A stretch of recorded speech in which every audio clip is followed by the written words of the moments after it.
Good evening. During the time of Moses, the lex talionis, the eye for an eye and a tooth for a tooth, was already an improvement. Because during the time, pag pinisak yung mata mo, pisakin mo yung dalawang mata niya, pisakin mo pa rin yung mata ng buong pamilya niya. Ganyan ang paghihiganti nung unang panahon.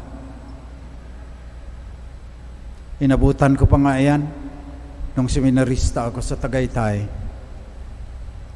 Maraming pamilya sa Cavite, hindi na pumapunta sa batas. Namatayan sila, gaganti sila, dalawa papatayin nila doon sa. Pero kahit na improvement na ang eye for an eye and a tooth for a tooth, kulang pa rin. Dahil, sabi pa sa Fiddler on the Roof, pag sinunod mo ito, dadating ang panahon, lahat tayo bungal at bulag. Kaya kailangan to stop. Yan yung sabi ng Panginoon. Pero, unawain din natin what it really means. When Mehmet Ağca, a Turkish anarchist, shot Pope John Paul II 5 times, and he was on the brink of dying. But the doctors performed a miracle and he lived still for many years after being hit 5 times at close range. When he was well, Pope John Paul went to the prison where Mehmet Ağca was, embraced him and forgave him. But he did not take him out of the prison. Let the law take its course. Ikaw, sa pagpapatawad mo, huwag kang magtanim ng sama ng loob. Huwag kang mag-isip na paghigantihan, hindi lang yung tao, kundi yung kaniyang mga mahal sa buhay. Bagkos, gawan mo pa ng mabuti. Kasi, si Pope John Paul, naniniwala din sa batas ng tao. Kaya yung batas ng tao, para hindi rin mga abuso. Mamaya, lagi ka na lang sasampalin. Kaya hindi rin natin pababayaan yan dahil unjust din yan eh. Napapatayin na lang, gagasain na lang, pagnanakawan na lang doon. So may batas ang pamahalaan. Sundin natin yan. Tayo, huwag tayong magtanim ng samaan ng loob. Huwag tayong mag-isip ng paghihiganti. Titignan natin kung paano pa natin magawan ng mabuti. Ginawa na rin yan ni Nelson Mandela, 28 years na kinulong ng mga white supremacists sa South Africa. At marami na rin akong nabasa, yung isang babae, pinatay lahat yung buong pamilya niya, pinatawad niya yung lahat ng pumatay. Dahil sa pananampalatayang Kristiyano. Ngayon, tungkulin mo rin na ayusin na yung batas ng tao ay maganda. Kaya mayroon tayong mga abogado, mayroon tayong mga congressman, sila ang gagawaan ng batas. Eh kung hindi magkatarungan yan, tungkulin mo na rin na ayusin yan. Magkaisa kayo. Hindi yan ang ating paksa ngayon. Ang ating paksa ngayon, yung pag hindi ka nagpatawad, pagkatapos yung atmosphere,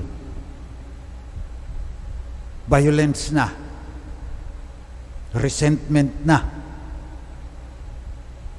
vengeance na, hindi mabubuhay ang ating lipunan.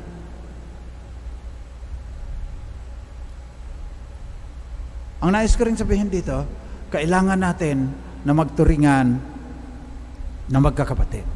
Yung ating utak, sabi ng mga neuroscientist, wired, it's programmed for empathy. Meron tayong mirror neurons na pag ngumiwi yung isang tao, napapangiwi ka rin. Nasa utak natin. Kaya lang, yung utak natin, minsan, nilulunod ng ideolohiya. Halimbawa, sasabihin, yung mga Jews, yung mga Hudyo, Bermin yan. Parang mga kuto yan. Nagdadala ng sakit yan. Kaya madali sa mga German nung panahon ni Hitler na lipulin sila. Nilalagay sa concentration camps, pagkatapos pinapapasok, sabi maligo kayo, poison gas na pala ang andon. 11 million Jews were killed during the time of the Nazis. So ang ibig sabihin, it has to end. Pinatay yung mahal mo sa buhay. Pabayaan mo yung batas. Patawarin mo siya. Kasi ikaw din ang masisira eh. Yung lalasunin din nung iyong paghihiganti, ng iyong sama ng loob, lalasunin yung iyong pagkatao, hindi ka na makakatupad sa kalooban ng Diyos kung ano ka dapat maging. Kaya yan yung turo ng simbahan tungkol sa doon. Pag sinampal ka ng kanang pisngi, bigay mo rin yung kaliwa. Tignan natin kung paano nagbigay ng magandang halimbawa si Pope John Paul II nung binaril siya at nasabingit na ng kamatayan. Tignan din natin ang pagpapatawad ng maraming tao. Lalo na ang mga Pilipino, mapagtanim tayo. May mga tribo pa ng Muslim sa may amin, taga Mindanao ako eh.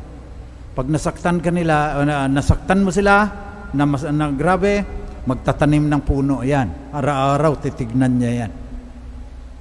Hindi niya puputulin yan hanggang hindi siya nakapaghiganti sa iyo. Hindi lang yan para sa mga Muslim, tayo rin. Hindi lang tayo nagtatanim ng puno, pero nagtatanim tayo ng samaan ng loob. At yun, nakakasira sa ating pagkatao. Nakakasira sa ating pakikitungo sa Diyos. Kaya, kung may nanira sa iyo, patawarin mo na, siya ang may problema, hindi ikaw eh. Mamuhay ka na walang maniniwala pag siniraan ka. Magdasal ka sa Panginoon, magsimba ka lagi, grorosaryo ka sa mahal na Birhen, to live a life so that others will not believe. So sabihin, ayan sa ano, ganun yan. Hindi maniniwala ang iba dahil iba ang pinapakita mo eh. Yan yung spirituality na nakabatay doon sa sinabi ng Panginoon, when someone strikes you on your right cheek, turn the other one to him as well. So manalangin tayo na makapagpatawad tayo, pero hindi naman natin payagan na abusuhin tayo.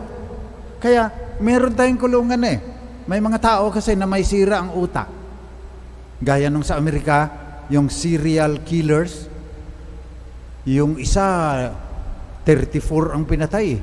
Yung iba mga prostitutes ang papatay niya, ang tagal mahuli, may sira na sa utak yan, dapat ikulong na yan para hindi naman maganda na papatayin lang niya walang ibang dahilan, kundi naliligayahan siyang makita na tumitirik ang mata kapag sinasakal na niya o sinasaksak. Ayusin natin ang ating batas, pumili tayo ng mga congressman na tama ang gagawin, tiyakin natin na yung Supreme Court malaya. Yan ang dapat natin gawin.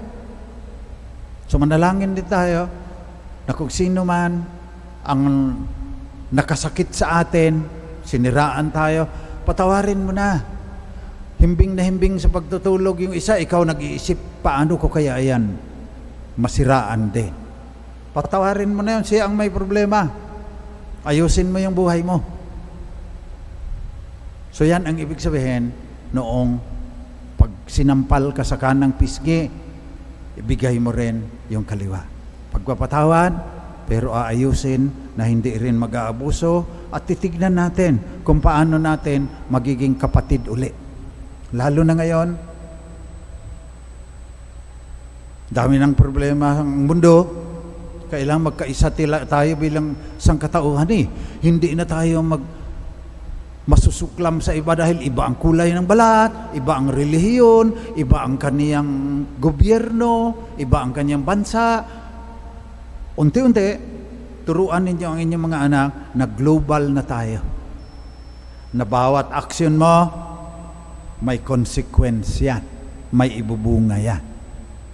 So sa ating panalangin ngayon, sa misang ito, panalangin natin na makapagpatawad tayo.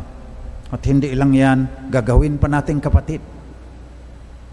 Ang sino man na hiniwa ang ating puso, ginawan tayo ng masama, sinaktan ang ating damdamin.